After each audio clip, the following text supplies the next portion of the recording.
Right, good afternoon everybody. Welcome to the very first Altitude Angel webinar. My name is Philip Binks. I'm the Head of Air Traffic Management here at Altitude Angel. Just a few words before we get started. This is hopefully going to be a serious number of webinars we get a hold, but it's down to you guys. We want participation from the audience. We'd like you to get involved. We're here to share our thoughts, our views. There's going to be a number of topics, subjects all around UAVs, UTM. We're going to have a discussion. It is designed to create debate. We want to get a conversation going. We want you guys to participate. It's all about how we can get the industry talking.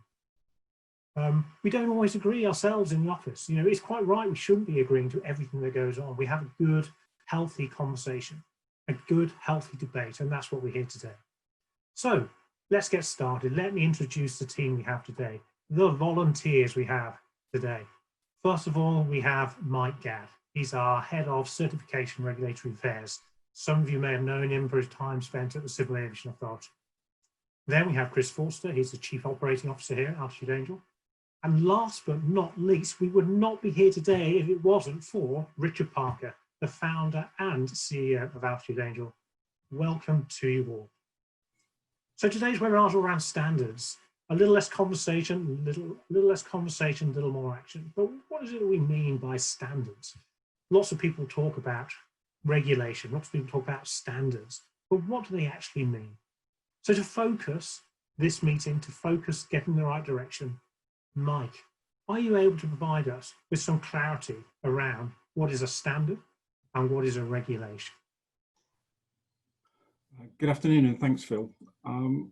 Yes, I will try anyway. I tend to look at these things as a pyramid, really. So right at the top of the pyramid, the smallest part, I put the regulations.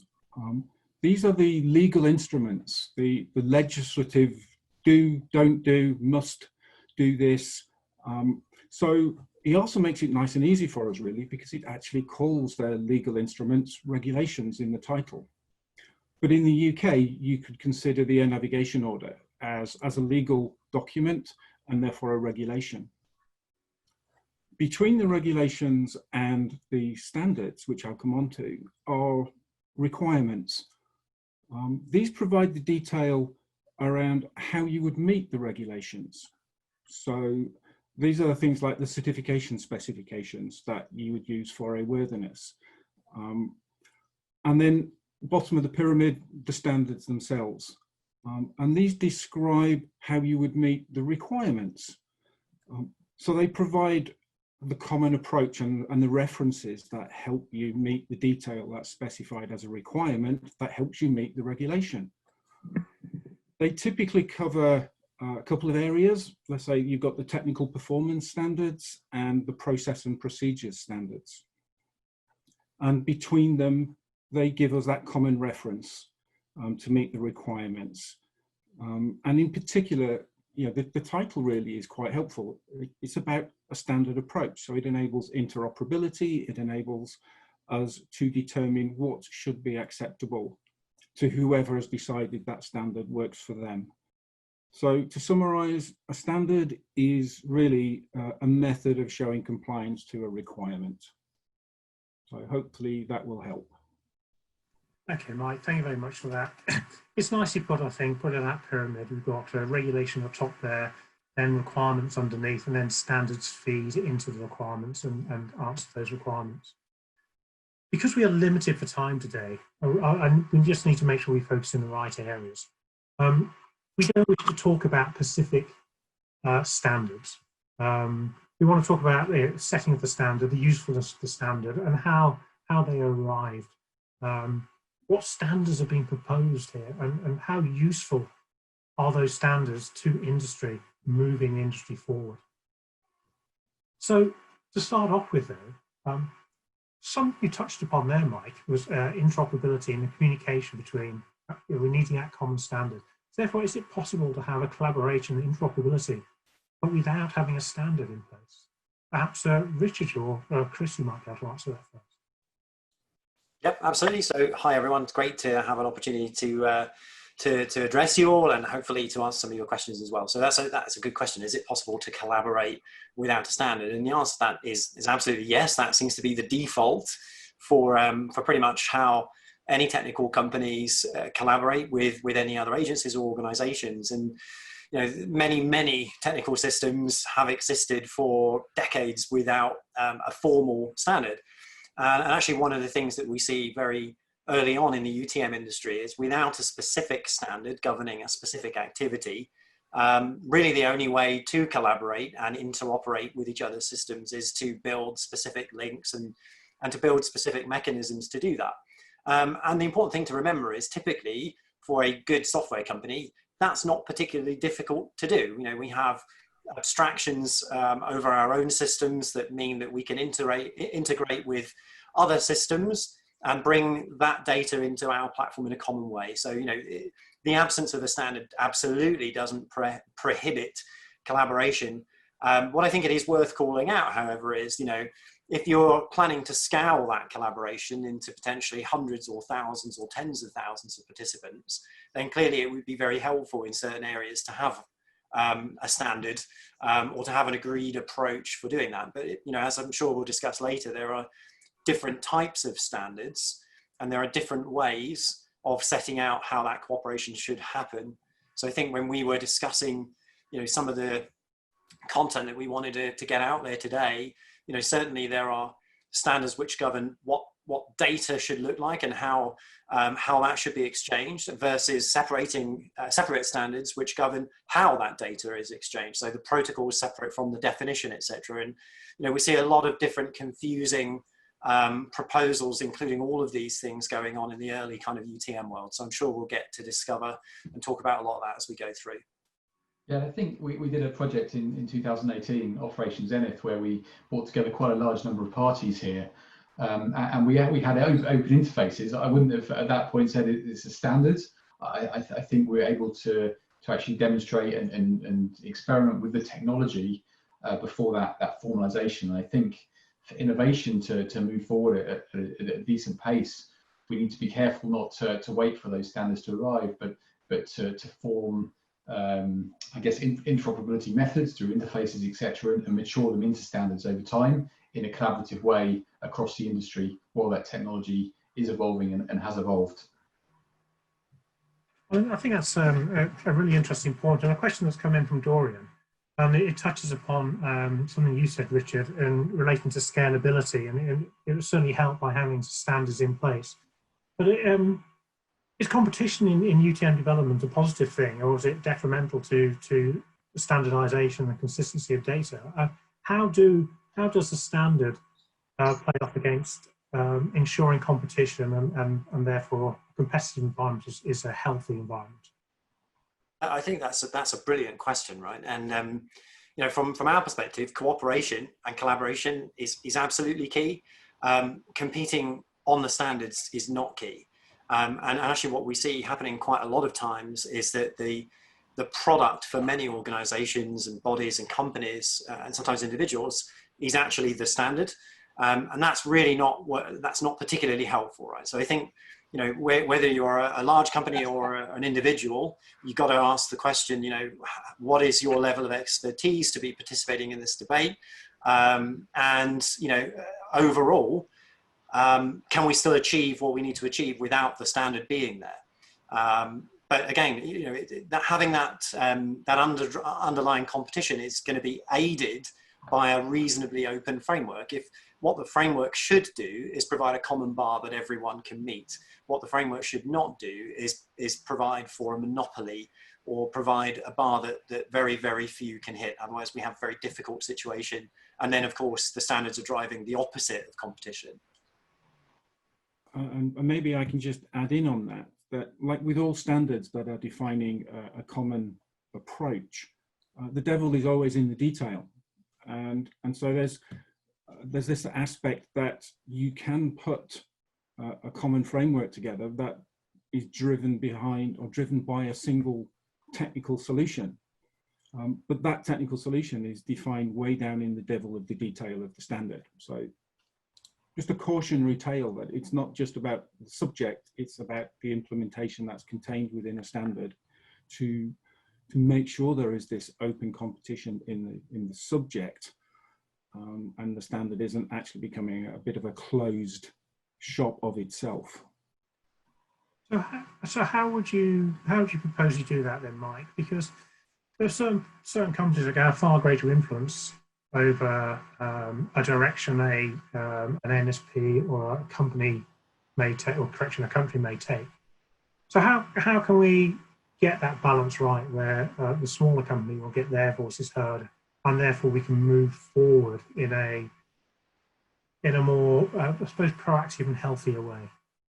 That's probably one of the most difficult challenges that every industry faces in developing standards, is how to get the right people in the room with the right frame of mind to write an open, common reference point that isn't driving some of the commerciality aspects for those organizations and the reason they're there in the first place. So it is about, I think, the industry taking ownership of what it wants and recognizing how it wants to produce a standard that is useful and fair and open, and actively collaborating on that. If you leave it to somebody else, you'll get somebody else's answer. So I'll come in on that, Mike, and just kind of comment and say, look, I think it's important to understand the driver behind the requirement. What is actually the reason that the standard is being proposed, and is that driver going to be useful? Is the industry asking for that? There is a lot of proposition of standards that seem to solve only their own proposition. What we need is standards that would help with the interoperability between, for example, new modern UTM type workloads and systems with existing ATM systems. Or we need standards which will deal with trust and authenticity versus potentially just how we do something like remote ID, etc. So again, I think in answering that question, we have to consider all of those variables to work out whether or not the standard is going to be useful in driving the industry forward, or whether that standard's potentially more likely to be serving the needs of a single or a few organizations. I agree, and that's part of really what I was trying to say, that it's the industry to help define what it needs, and that the standards are fair and open. As a guard against, let's say, a large monopolistic technical organization wishing to drive something in a particular way that's clearly of their commercial interest. Yeah, absolutely. And what we're seeing now from industry, there are many standards or sort of standard bodies moving forward and suggesting different standards to come into this industry, whether it's UTM or UAVs, around that area stuff. But surely, how do we drive the common standard? We don't want one particular standard overarching everybody else. So how will a common standard be assured? A question from Kate we've just received. Is there a way of ensuring this then, and getting a common standards for the industry to work towards? So I think the UTM segment is still fairly early on here. If we think about where it's going over a number of years, we're still in that initial phase, if you like. So we absolutely have a handful of services out there today, and some of those services, I think it's fair to say, are proven in markets, and now is the right time to look for or start to approach what a common standard should look like for those services that are, what I would say, tried and tested. But certainly a lot of the standards that I'm seeing are still, I guess, the cart before the horse, if you like, whereby that we built a standard because we foresee something later on in this UTM evolution, but we've yet to find the right technical solution to solve the underlying problem, which certainly in my view is where that innovation is required, and where we don't want to decelerate the innovation because of a specific standard that's put in place too early. So the thing is, we're in an industry, we're participating in industry, we're a tech business that's participating in the aviation industry. whether that's aircraft or air traffic management. And we're having to see that a UTM company, tech business, is now having to interface with ATM. We need to get that single picture. We need to understand who is operating the airspace. We need to understand in order to use the airspace efficiently, of course. And so with ATM and aviation, there are lots of standards in there. And I can see why people are talking about standards with UTM. So surely we must have, as an industry, we must set standards in order to have that interface with ATM. We can't just have two separate entities. So is it something that UTM must work individually? Is it ATM? ATM is a conservative industry and they've been around a long time. But how do we get aligned to ATM to make sure we interface safely, share data safely, and therefore move forward together rather than independently, if that makes sense? Well, maybe I go first. I think it makes total sense. And I'm all for one of not reinventing wheels where I don't need them.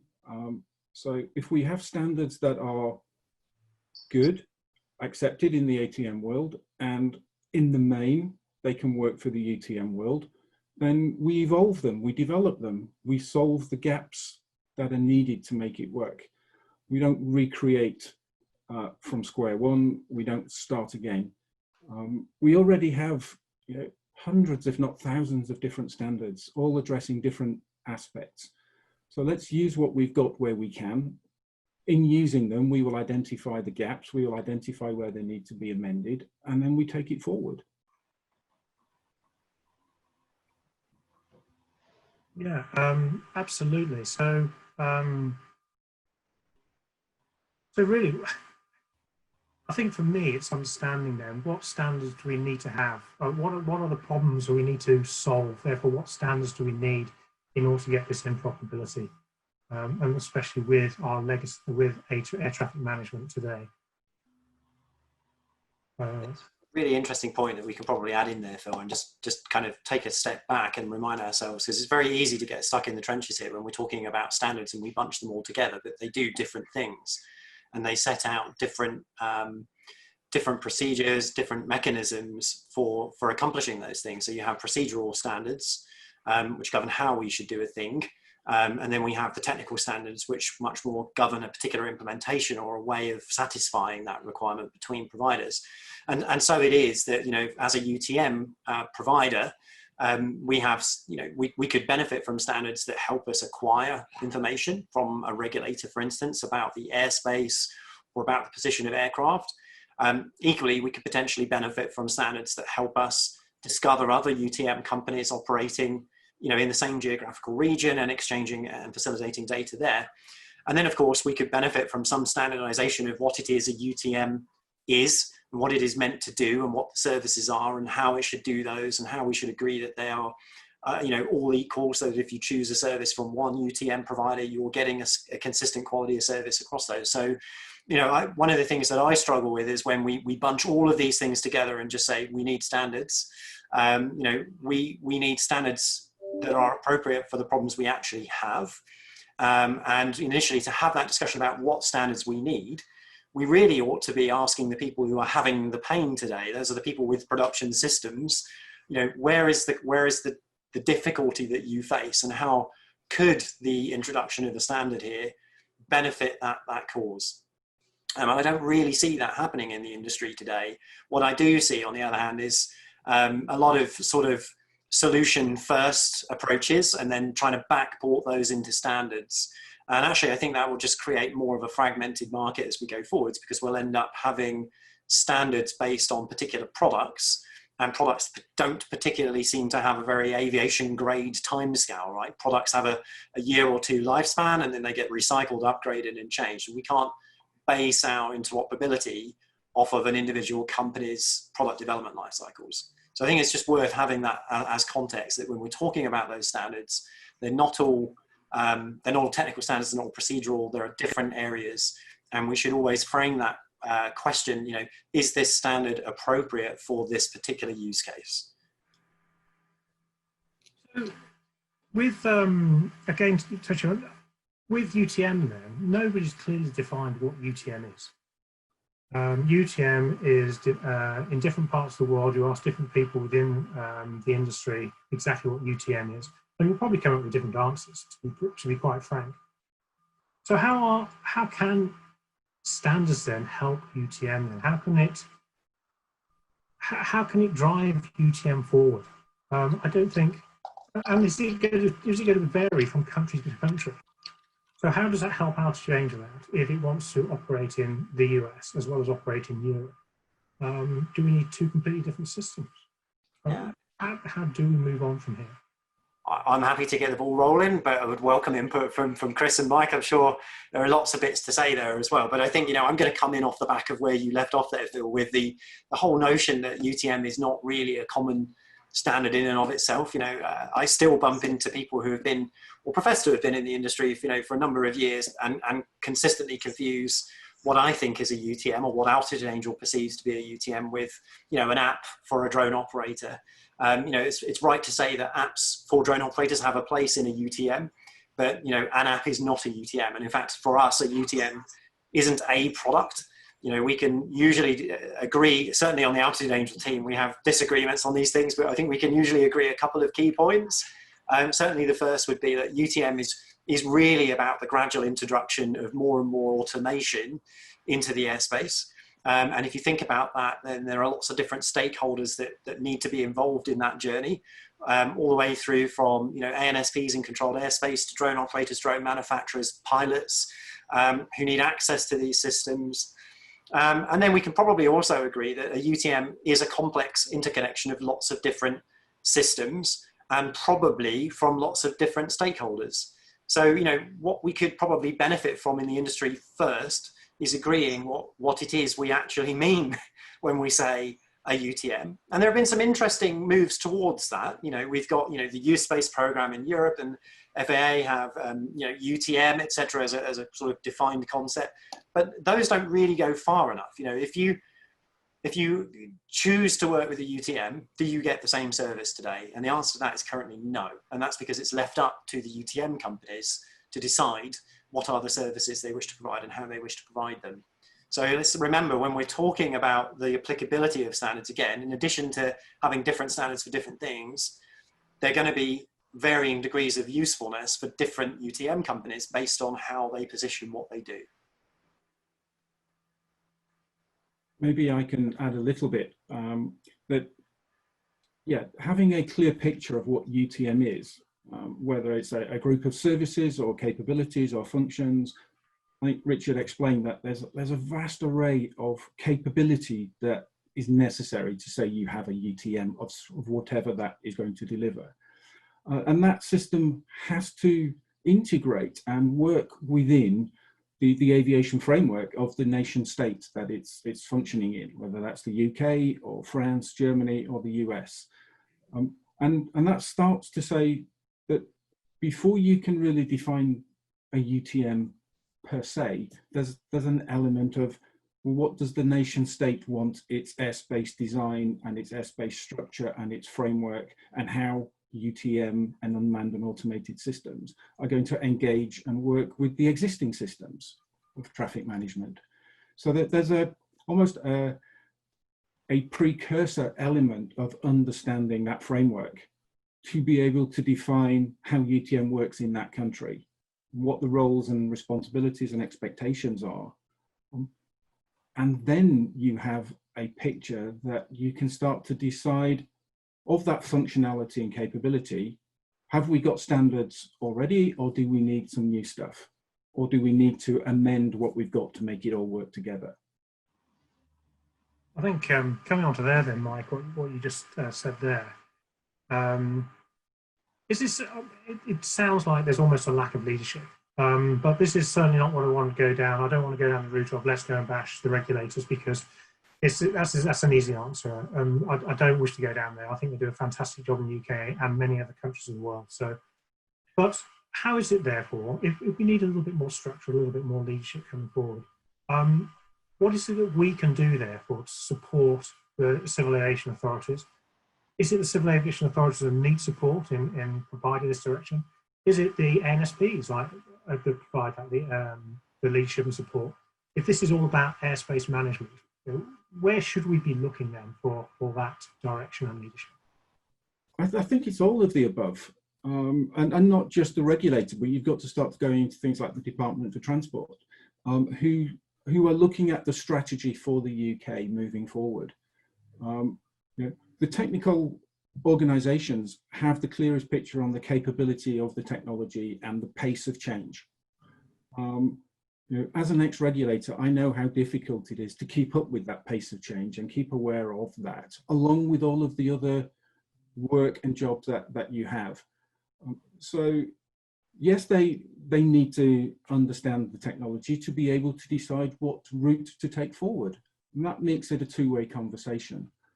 And so you're quite right. It is about how not just Altitude Angel as one company, but the whole unmanned industry can have a voice to help influence their decision making and help them understand what is needed at what time, so that we're not left in this, we need something, but we haven't told you what it is, and they don't know what to respond with. So it's how do we facilitate that dialogue, I think is going to be a core question. I think that goes to Kate's question as well earlier, Mike.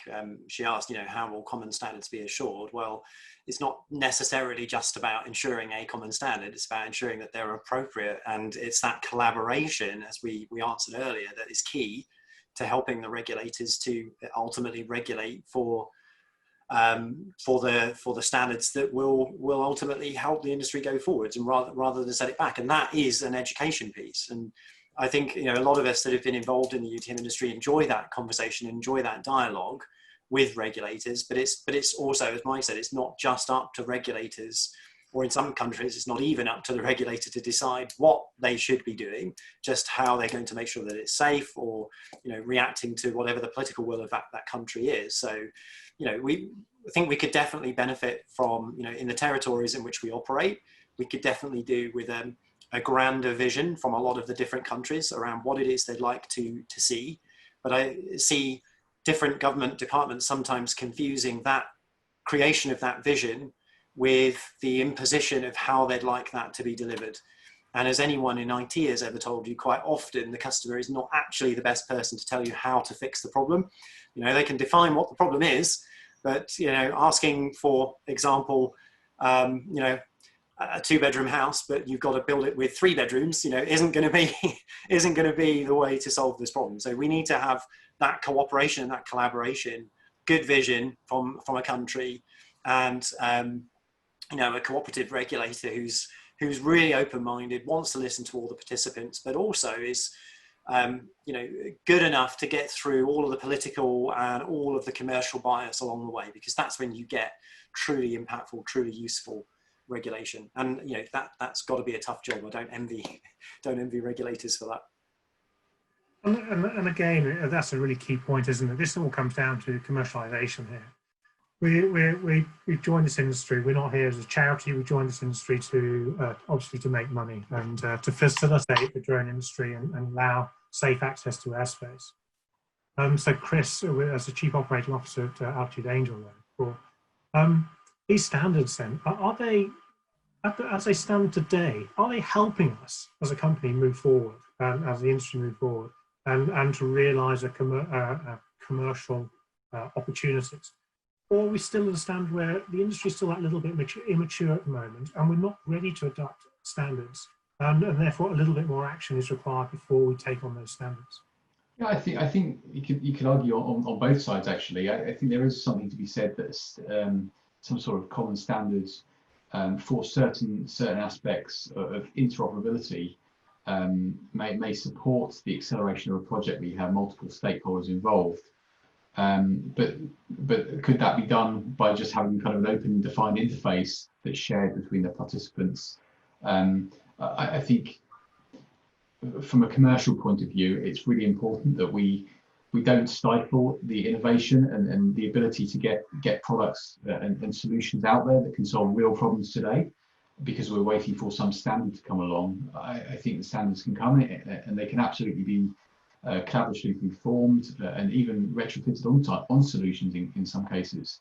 But I think for the first instance, we need to get out there and we need to get these services into a production type system so that we can evolve and iterate over those as the industry moves forward.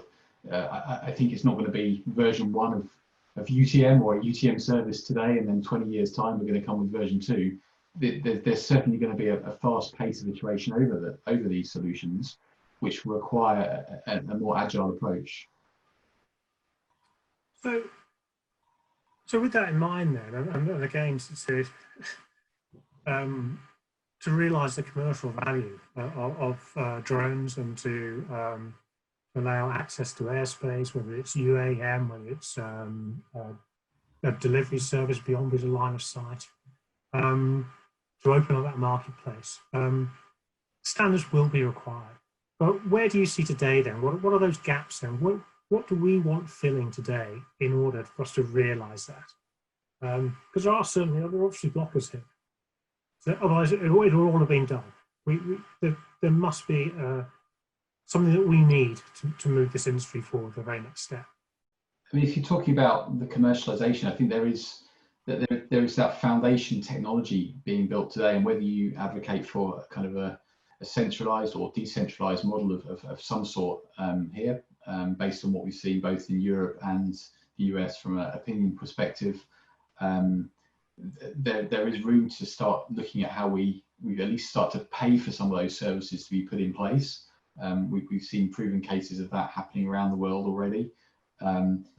This is laying, as I say, laying the foundations. I think the value adds that we will see when we start to enable more routine BVLOS drone flights moving forward will be a real turning point for the industry, because more companies will invest more in developing and putting these services out there to the market, which is going to unlock a plethora of additional capabilities and business cases which we can't run today based on some of those limitations in a routine, scalable manner. I think I'll add to that, Chris, and just kind of jump in and say, look, I think standards, for example, are often productized, as we said earlier, but there are standards agencies, standards bodies who sell them as products. So let's, for example, make a differentiation now between a standard mechanism of operating and exchanging data that is open and commonly agreed upon around the world, an open standard, true to that term, as well as standards that you have to pay, $85 a copy for. There are very different MOs in the companies and the organizations that create and ultimately try and drive these standards around the world. But one of the things I think that I want to make clear that is not holding the industry back is the technical side of solving interoperability. So let's just call out one very specific example. As an early UTM company into the market for, I think, just over 5.5 years now, we've had an interconnection with Eurocontrol, and there is no standard for the connection, capital S standard of how a UTM should interface with Eurocontrol. But there is indeed a standard method for doing that Eurocontrol have defined and we have complied with. That hasn't held the industry back, and actually anyone is free to do that. And again, whether that is 2 UTM companies agreeing to exchange data, or 100, or a manufacturer agreeing to share flight plans with a UTM, we don't need to wait for an adopted standard as a product to fill that gap.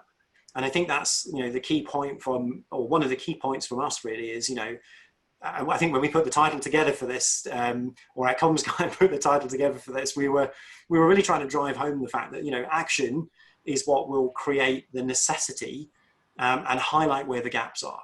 And it's in that action that we should be looking for the pain points and looking where we're going to have lots of companies needing to do the same thing or in the same way to get the repeatability that a standard will help with. But where I think we as an industry do lack standards today is in the definition of services, so that again, when you're picking a UTM, you understand how that UTM has built its services, that they are of a certain quality, that they have a certain reliability, that they meet a certain set of criteria. And I don't actually see anyone meaningfully trying to solve those problems today. Those are probably the most critical framework to have available now, because we are, and I'm sure a lot of other companies are as well, building those services already. So, we would absolutely welcome, sharing that research with CAAs, helping them to work out what's appropriate and what's not appropriate, etc. And, collaborating with other UTMs on that. But we don't see a lot of interest in those complex future style problems because they can't be productized today. And for a lot of those organizations, as I've said, repeatedly, it's that standard that becomes the product. And that's really the wrong focus in my personal view. So with that in mind then, and standardization of services, and this is, I think, where it can get quite confusing. If you have something like ASTM, from the States, and they're trying to have multiple UTMs operating in the same piece of airspace, surely there must be a standard, or they must have some sort of system where they want a standardization of services and standardization of data exchange and all these kind of bits and pieces. Otherwise, you couldn't possibly allow to have two UTM companies operating the same piece of airspace, and then that promotes competition, doesn't it? So, is this ASTM? I know we said we won't get into the weeds of big standard, but is that that sounds like a really sensible way forward, doesn't it? Or not? I don't know. From a product perspective, and actually, if you take the product and technology out of it, and just look at the problem is we have lots of companies that want to offer services to people who need to be able to fly drones, and they want to do that in creative ways that are unique and specific to them, using autonomy and AI and all of these wonderful things, but we all need to share one sky. So really the question for a regulator or a policy maker is, how many of those organizations do you want to allow? Is it one or is it many? And once you've decided on that, then we can start to agree on, okay, well, in order to have potentially a fragmented picture of the airspace, how are we going to solve things like conflicts between different UTM companies? And we've been dancing with this problem in our industry for 5 years, and I'm sure it goes way beyond that. But if UTM company A is operating, let's for example say in London, and UTM company B is also operating in London, and both are trying to sell their customers a safety solution, roughly speaking, we could probably argue that they each see half the sky or half the traffic. This is not a way to collaborate and provide a safer airspace. So we would benefit then from a standard which governs that actually UTM companies sharing a geography should exchange some information. And what should that information be, and how should they act with the information they receive, etc., rather than how to go about and actually build their services. That's not really the thing, and we see a lot of focus on things like, what serial number should we all agree and broadcast, and how should we do that? And those are important questions, but they're not blockers today. We've got bigger questions that need to be answered before we can get to the implementation, I think. And that's where I'd really like to see more focus. Yeah, and it's one of those things where we need to provide an environment to encourage innovation, don't we? And that's where we're going for. We need to push forward in innovation, and I think then establishing the right standards to encourage innovation and more activity in this space is absolutely critical. I'm going to point the finger at you here, Mike. Then you spent a huge amounts of time in the Civil Aviation Authority. You deal with cutting edge. You've dealt with cutting edge companies wanting to do bits and pieces. What kind of, to you then, with your ex-regulator hat on, what standards are you missing then to drive, or how can those standards help regulators get to the right place in order then for regulators to help the industry? It's kind of a vicious circle we're in, isn't it, at the moment? It is a little bit. It's about how do you prioritize what will enable the maximum aspects first. And so probably an example that I've discussed with colleagues many times now is that one of the first things you're going to need is the identity of the aircraft. If, as Richard just said, if you're going to monitor two organizations running half each of the sky, then when you share the information, it's all about the aircraft in the sky. So how do you identify it? It's easy enough to pick up on an existing standard, whether it's however many digits of whatever type of format you want to use to create a unique identity. but we haven't yet defined what that is, how it's obtained, how it's going to be protected, used, and why it's trustworthy. So, you know, we've got stuff on remote ID as a standard, which is great for its specific purpose of helping identify an aircraft in very close proximity, if you're a member of the public or a policeman. But in terms of taking that information and where the identity came from and how you can trust it from one country to another across the world, we're still missing that core piece that gives us a trustworthy, irrefutable ID that can then be translated across all of the players in the game. That's a key point, that source of trust. I mean, I think the public and regulators and manufacturers and users of drones in the future are going to expect from a UTM company trustworthy, reliable services. And if a UTM company is being asked to trust the data it's given by another UTM company, there would be a requirement to have a standard governing how that trust is assured and how we can digitally verify that the information that we're receiving and exchanging is valid and trustworthy. And that's where, again, you know, that's a complex, that's a difficult problem. Plenty of existing standards for managing distributed trust and doing that cryptographically in secure ways. But we also see lots of new companies thinking that there is a product here that perhaps they can push or that they can sell, almost to insert themselves as a third party again, or a broker, if you like, between UTM companies and different stakeholders. And the question is that actually appropriate as well? You know, I think we tend to keep a very open mind on these things. And I think it's also important to recognize that as a platform company, there are going to be differences between different countries, regardless of the international standards that are agreed. The standards will set the bar, and there will be implementations that are local to each country. So we will probably have to have multiple solutions for this in different countries. But it's that very fundamental concept that isn't answered by standards like ASTM or the remote ID standard for ASTM at the moment. And as Mike said, you know, it's recognizing what the standard is for and using it for that, and not overusing it or misusing it to solve other problems. Those are also real big challenges that we face and that we see happening today. Yeah, I mean, when you start talking about international standards, I don't actually go down this route or not, but hey, perhaps we should all turn to ICAO and we get guidance from ICAO to provide that, or is that just going to slow the whole industry down? I don't know what an answer to that question or not. Well, very briefly then, I can say they are working on some ideas and some concepts on a trust network or a trust framework, but how long it will take to mature, given you know, the whole idea of international standards being acceptable across many, many countries means they all have to buy into the same ideas. So yeah, that's one of those really difficult things to balance. Yeah, I must admit, I think it is. It was a bit of a rhetorical question, really. They do some fantastic work at ICAO, but they have some incredible challenges also to face. Look, I'm acutely aware we've now been going over 45 minutes. I think we'll probably agree that we've really only just touched the surface of what we could discuss around standards.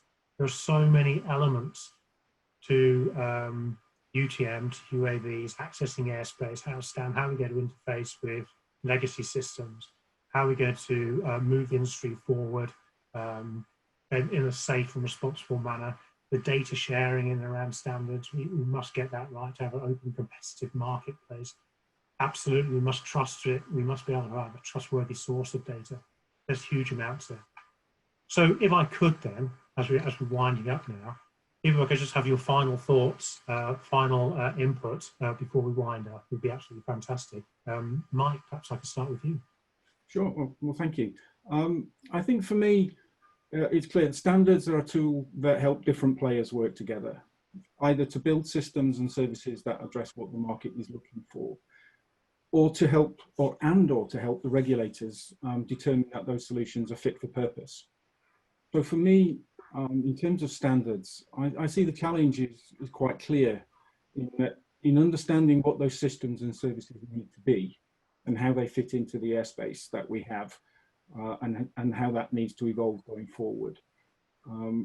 greater clarity on that airspace strategy and what UTM is needed to fit into it. And how to resolve that will then help us better understand what the solutions need to be, and then start to accelerate their implementation. Thank you. Chris, have you got any final words? Yeah, I think just coming back to one of the key topics we talked about during the session, I think the innovation of the best quality technical solutions is really key here, and definitely don't want to see innovation slow down. The innovation and the solutions we build need to meet the requirements laid out by the regulator, absolutely. And I think where standards make sense, I think it's for the industry to work together in a very collaborative way, really to come up with what those common standards look like across their respective platforms, to get to that future point. But yeah, I honestly think we need to focus on innovation. That there's still so many services to be built and deployed and tested and put into production, to lay the core foundations of what this industry is going to be for UAVs and the wider aviation market into the future. Cheers, thank you. And finally, Richard, do you have any last words to say?